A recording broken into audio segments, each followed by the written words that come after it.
सरकारी विद्यालय में टीचर बनने से पहले चाहे वह शिक्षक हो या शिक्षिका हो, उनको एक ट्रेनिंग इंस्टीट्यूट में ट्रेनिंग दी जाती है। और फिर ऐसे ही एक ट्रेनिंग स्कूल के जो वाइस प्रिंसिपल हुआ करते थे, उप प्राचार्य हुआ करते थे, उनकी बहुत ही भद्दी और गंदी आदत हुआ करती थी। दरअसल वह किसी भी महिला टीचर के पास जाते थे जो उन्हें खासकर अच्छी लगा करती थी। उनके पास जा करके सबसे पहले उनके कपड़ों की तारीफ किया करते थे और कहते थे कि तुम्हारे कपड़े बहुत अच्छे लग रहे हैं। जब लड़की इस बात पर कोई रिएक्ट नहीं करती थी तो उसके पास जाकर उसके बारे में बात करते थे कि तुमने अपने कपड़े ऐसे पहनने चाहिए और तुम्हें कपड़े ऐसे पहनने चाहिए ताकि शरीर के जो अलग अलग उभार है वह बिल्कुल साफ दिखने चाहिए। तो इस तरीके के बातें करके उप प्राचार्य जो होते हैं उनको अच्छा लगा करता था। और फिर ये जो टीचरें होती थी, जो भविष्य के टीचर होने वाली होती है, वह भी इस प्रिंसिपल का कभी विरोध ही नहीं कर पाती थी। और फिर यह सालों सालों तक ऐसा ही लगातार चलता चला जाता है। टीचर की ट्रेनिंग होती रहती है, टीचर आती रहती है, जाती रहती है, लेकिन वो वाइस प्रिंसिपल लंबे समय तक ऐसे ही जमा हुआ होता है और ऐसे ही भद्दी भद्दी वह गंदी गंदी बातें किया करता था महिला के साथ। जब वो वाइस प्रिंसिपल उप प्राचार्य जब रिटायर हो जाता है, तब जाकर के छात्राओं को या फिर कहे कि भविष्य के शिक्षिकाओं को या फिर परीक्षार्थियों को तब जाकर के कहीं राहत की सांस लेती है। आज की कहानी जो मैं आपको सुनाने जा रहा हूं, इस कहानी में इससे भी भयानक, इससे भी भद्दा होता है, जिसको सोचने के बाद आप भी मजबूर हो जाएंगे। काश वो चिट्ठी ना लिखी जाती तो ऐसे ही लड़कियां का पता नहीं कब तक वह लड़कियों का शोषण करती रहती और फिर उनके साथ कब तक भद्दी भद्दी और फिर गंदी गंदी बातें होती चली जाती। नमस्कार, आदाब, सत श्री अकाल। मैं मनोज यादव, मेरा अभिवादन स्वीकार करें। आज की जो सच्ची घटना मैं आपको सुनाने जा रहा हूं, यह सच्ची घटना है हरियाणा प्रदेश का एक जिला होता है जींद और फिर इसी का एक इलाका लगता है उच्चाणा। दरअसल मैं बात कर रहा हूं एक सरकारी गर्ल्स स्कूल की। दरअसल एक छात्रा होती है जिसको एक टीचर कहती है कि तुम्हें प्रिंसिपल साहब ने बुलाया है अपने ही कक्ष में, अपने ही कार्यालय में। और जैसे ही वह लड़की सुनती है तो थोड़ी सी सकुचाई सी, परेशान सी हो जाती है, क्योंकि प्रिंसिपल साहब के सामने जाना स्टूडेंट में आज भी दम नहीं होता है।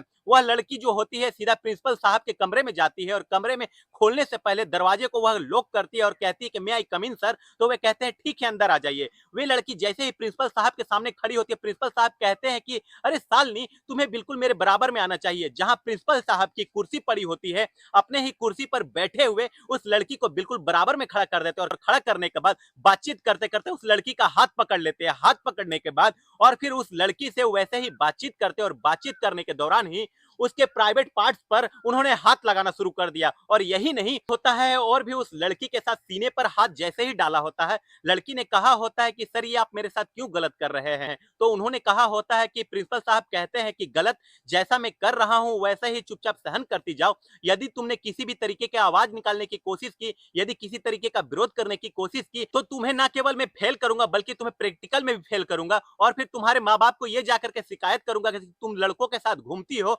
और फिर तुम्हारी पढ़ाई हमेशा हमेशा के लिए बंद हो जाएगी। और फिर उस लड़की ने सहन किया होता और सहन करने के बाद मौका पाते ही वहां से वह कमरे से निकल आती है। और फिर उसने जब अपने आंखों से देखा होता है प्रिंसिपल का या फिर जो दरवाजा होता है अंदर घुसने के कक्ष की तरफ से, वह शीशे का बना होता है। अंदर से देखते हैं तो बाहर तक बिल्कुल साफ दिखाई देता है, लेकिन जब बाहर से अंदर की तरफ देखते हैं तो बाहर से अंदर की तरफ साफ दिखाई नहीं देता है। और फिर वह लड़की परेशान हो जाती है और फिर सीधा इस प्रिंसिपल के कक्ष से बाहर निकल जाती है और बाहर निकलने के बाद अपने सहेली के पास जाती है और सहेली के पास जा करके रोने लग जाती है, बातचीत करने लगती है। और जैसे ही सहेली से रो रही होती है, बातचीत कर रही होती है, सहेली ने कहा होता है कि क्या हुआ, क्या प्रिंसिपल साहब ने भी तुम्हारे साथ कोई गलत हरकत की है। तो उस लड़की को बड़ा ताज्जुब होता है कि उसे लग रहा था कि ये शायद पहली बार उसके साथ हुआ है, लेकिन जब उसके सहेली ने कहा कि उसके साथ भी ऐसा हो चुका है, तब इन दोनों ने मिलकर के एक प्लान बनाया होता है। यदि ये ऐसा ही होता रहा तो बहुत गलत हो जाएगा और फिर इसको किसी भी तरकीब से रोका क्यों ना जाए। अब रोकने के लिए लगातार प्लान कर रहे होते हैं। अगस्त 2023 में उस लड़की के साथ ये वारदात हो जाती है और दोनों लड़कियों ने, दोनों सहेलियों ने मिल करके तमाम तरीके की कोशिशें की होती है। बहुत सारे बात सोचा होता है,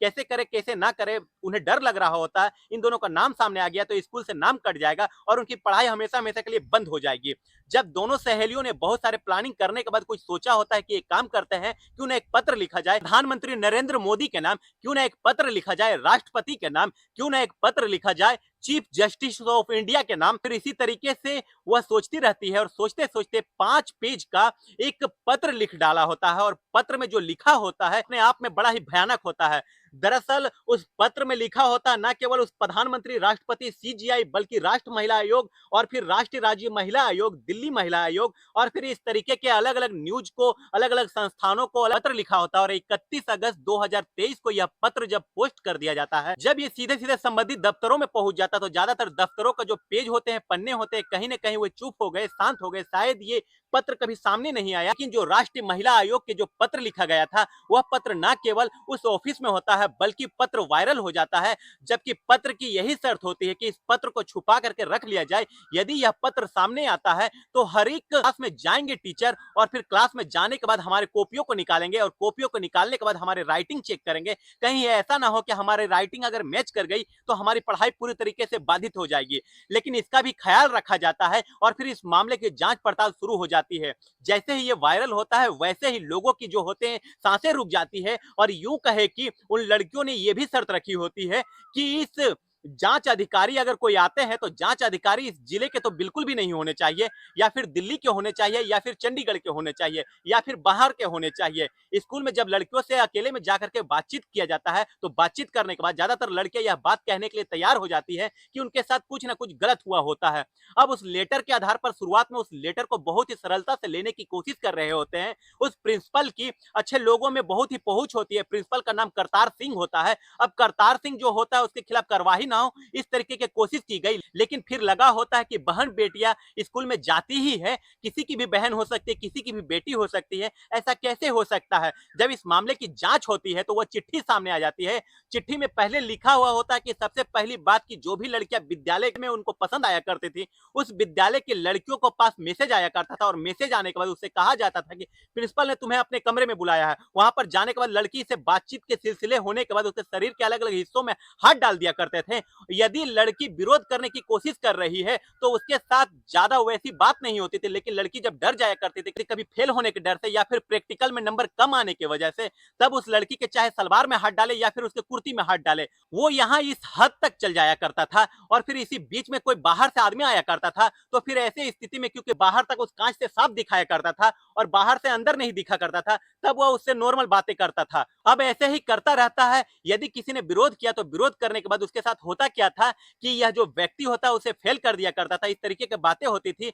लेकिन इस काम में उस प्रिंसिपल की हेल्प किया करती थी एक लेक्चराल जो कि हिस्ट्री के लेक्चराल होती है, और फिर वही ज्यादातर लड़कियों को किसी भी लड़की पर हाथ या फिर किसी भी लड़की को देखता था जो अच्छी लगती थी, सुंदर दिखती थी, उस लड़की को देखने के बाद वो हिस्ट्री के टीचर से कहता था और हिस्ट्री के टीचर उस लड़की से कहती थी कि तुम्हें प्रिंसिपल साहब ने याद किया है, तुमसे वह बातचीत करना चाहते हैं। अब यह भी दावा किया गया है उस पत्र के अंदर, जो 5 पन्नों का पत्र होता है, प्रिंसिपल के और हिस्ट्री टीचर की जो मैडम है उसके आपस में अनैतिक संबंध है, वह गलत काम उसी कमरे के अंदर करते हैं और फिर कोई बाहर से अगर आता है तो आराम से देख लेते हैं। और फिर ऐसे ही करते करते एक लड़की ने तो शर्म की वजह से स्कूल छोड़ दिया था, क्योंकि उस लड़की का नाम उस प्रिंसिपल ने इतना ज्यादा बदनाम कर दिया होता है और बदनाम करने की वजह से वह स्कूल छोड़ करके चली जाती है और यही दावा किया जाता है कि उसने अपनी जीवन लीला हमेशा हमेशा के लिए समाप्त कर ली हो। अब लेटर को गंभीरता से लिया जाता है। इसके बाद फिर टीम स्कूल में जाती है और स्कूल में जाने के बाद अलग अलग तरीके से जब जांच पड़ताल कर रहे होते हैं तो 390 लड़कियों से पूछताछ की जाती है और 390 लड़कियों से अलग अलग करके बातचीत कर रहे होते हैं कि तुम्हारे साथ कोई गलत हरकत तो नहीं हुई है,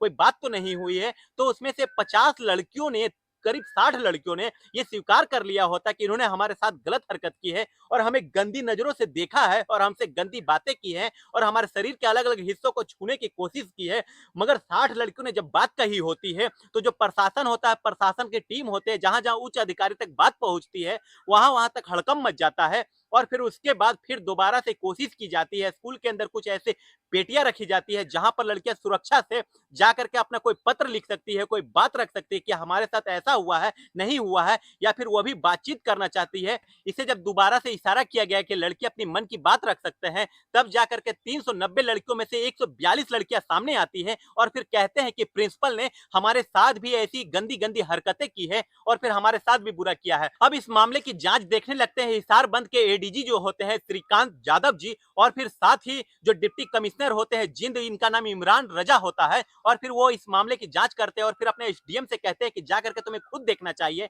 एसआईटी टीम का गठन किया जाता है और साथ ही डीएसपी, एसएचओ और फिर जो वहां के जो मौके प्रशासन अधिकारी होते हैं, साथ ही एसएचओ महिला थाना की जो होती है, उचाना की जो होती है, वो भी इस मामले की अपने स्तर से जांच करते हैं। शुरुआत में उस प्रिंसिपल को हाथ डालने में थोड़ा झिझक हो रही होती है, परेशानी हो रही होती है, लेकिन अभी नवंबर के अंतिम सप्ताह में ही उस प्रिंसिपल को न केवल गिरफ्तार किया गया बल्कि उसके खिलाफ संबंधित धाराओं में मुकदमा दर्ज किया गया और पोक्सो एक्ट लगता है और फिर एससी एसटी एक्ट भी लगाया जाता है। और जिस तरीके से पुलिस ने, एसआईटी ने, उच्च अधिकारियों ने अपनी जांच अभी जारी होती है और जांच के बाद हालांकि पूरी तरीके से मामला क्लियर हो सकेगा कि वो कितना भयानक और कितना गंदा इंसान था जो लड़कियों के साथ गंदी हरकतें कर रहा होता है। कहते हैं कि कोई भी माँ बाप अपने बच्चों को जब अपने घर पर छोड़ करके जाता है तो बार बार आसपास के लोगों से फोन करके पूछता है कि वो घर पर भी अगर फोन नंबर होता है तो पूछा जाता है कि बेटा तुमने खाना खाया, नहीं खाया, कोई घर पे आया नहीं था, किसी ने दरवाजा खटखटाया तो नहीं था। मगर एक ही महज ऐसी जगह होती है, स्कूल, विद्यालय, जहां पर माँ बाप अपने बच्चों को भेज करके पूरी तरीके से निश्चिंत हो जाते हैं